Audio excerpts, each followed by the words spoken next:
In this video, I'm going to show how to create a new project in the GTD dashboard that I created. So typically, if I don't know exactly when this is going to happen, I would add it as a project triage, because this is for projects that I'm planning but don't have necessarily a start and an end date to it. So if I know where it's going to go, I can add it to an area. If I don't know that, I can just always click this blue button, and then obviously I need to give it a name. Switch over to the content tab, get a little more information there. So the name for this is going to be create landing page for touchdown productivity. And so if I click this startup checklist, this kind of guides me through setting this up. So the first thing it says is define the purpose and reason for this project. So the purpose is I need a web page where I can send people to do two things really. To let them know where to sign up for, where to get the dashboard blueprint, and to join the community. And it also needs to be like messaging about like why this is a good thing. Also includes messaging about the benefits of using the blueprint, using the dashboard, GTD dashboard, and joining the community. Join the community. So the dream outcome, a slick web page that attracts and convinces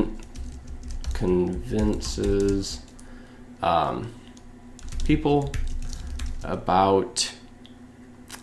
So sometimes purpose and dream outcome, like there can be a little bit of overlap, but the dream outcome should kind of put guardrails around like what finished or what complete looks like.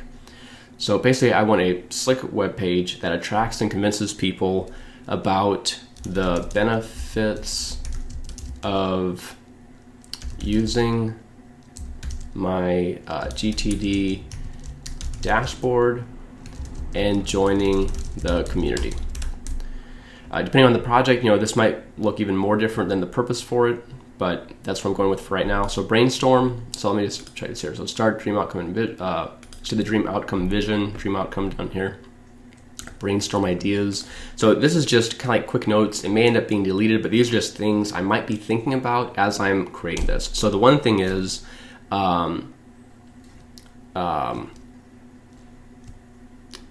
what should I call the page?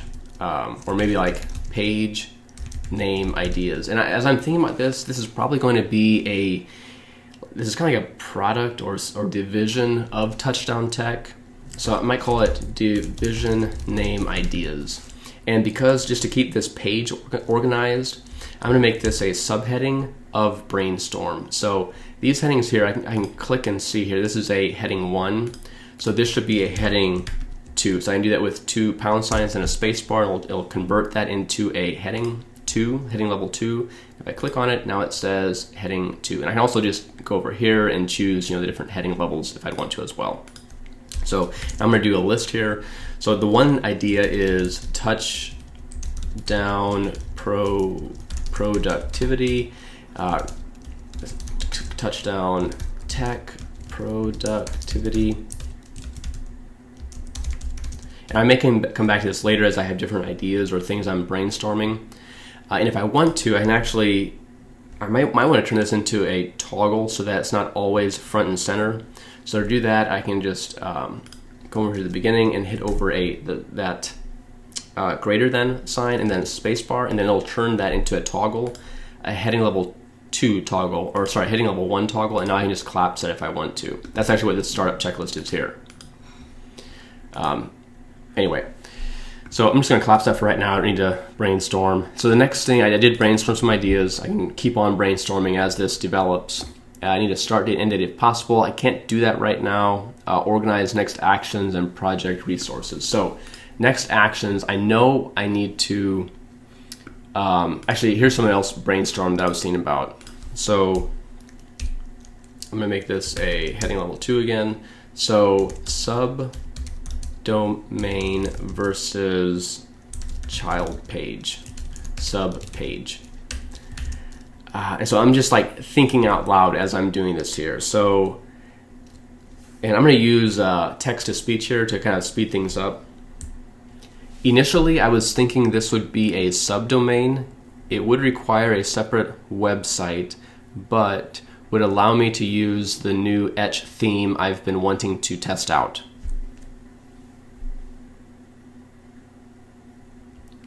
So there we have that. And that is the way I'm leaning right now, but these are just, again, brainstorming. So as I come over here to next actions, like what are the next actions I need to take? And I know, I'm gonna hit a new page down here. I could also hit new up there, but the one thing I need to do is set, if it is a subdomain, so it's actually a separate website. So set up website, and I need to create messaging that goes on the page. So messaging for the page. And what else would there be? Obviously, like then develop that page. So I'm going to do develop and design the page.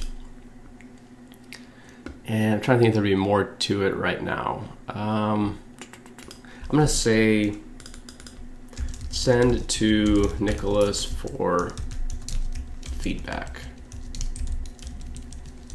Oh, and I know it's just something, I want some testimonials on this page. So I'm going to say get testimonials. And for that, I'm going to actually go in here and like have a checklist for who's going to be included with it. So this default startup checklist is part of a template for next actions. I'm just going to delete it because I don't need it. So I'm going to put a heading level 1 here, people to contact. And then I know I'm going to do a to-do type of list. I know I want to contact Dana, Nicholas, and Nathan, because those are ones that I've been using it so far. And I could add more here later. Okay, let's go back. So we're in this next action. Let's go back to the project. And I'm trying to think what else. For right now, this is all I can think of for it. Do I have any project resources? I don't at this point. So I'm just going to leave that as it is. And then if I do get project resources, like maybe a link, I could do like a link to the page, but you don't want to, the goal is not to make things more complicated than they need to be. It's to make them as complicated as they need to be to keep organized. So I could have, here's one example of this. So instead of creating next actions here, I could have had this just as a checklist over here. Like I could have done set up web page or website and gone down and done all this stuff. The disadvantage of doing a checklist within here versus having it as a next action is that I can't give these deadlines and I can't add more details to it. If it's next action, it's actually another page. And so in here, I can go and like add a lot more details in here if I want to. And I can add a deadline to it. So that's why, so that's why I wouldn't use the checklist here. And in fact, I'd probably just end up going and just deleting this because it's not necessary to have it there if I'm not using it. It's part of the initial template when a project is created. But if I'm not going to use it, don't need it, I'm just going to delete it. So this, I feel pretty good about this here. Now, if I do want to schedule this, and obviously, like let's fill this stuff out right now. Because right now, if I collapse this, you can see it showed up in no area. And in your weekly review, this is going to be a good thing to look at and make sure there's nothing that is not in a certain area. And at some point, these should have things you want to start doing. So I'm going to just go and say this is definitely the work area. And I'm going to put a start date and a deadline. Let me start with the deadline first. And I know this is a very simple website, so I can probably knock this out in a few days. So let's just say, I'm going to do the deadline actually first. I want to have it done by the end of next week. So I'm going to click there, and then for the start date, I'm going to go and choose, let's just start, actually I might start tomorrow with it. So it's tomorrow. And don't, see there's a toggle here for end date. You can set up Notion so that a date field, which is what our start date is, has a start and a end date. I chose to have separate fields for this for a little more flexibility and to kind of force you to choose a start and a start date and a deadline. So I would discourage, like, don't use the end date anywhere in this blueprint because it's set up to have, it's not set up that way. It's set up to not use a range within a single field. It's meant for a single date. Okay, so now I've got a start date, deadline. So now I can actually go and check this off. I can actually just go and just delete this startup checklist because I've done everything I need to do with it. So I'm just going to go and delete that out.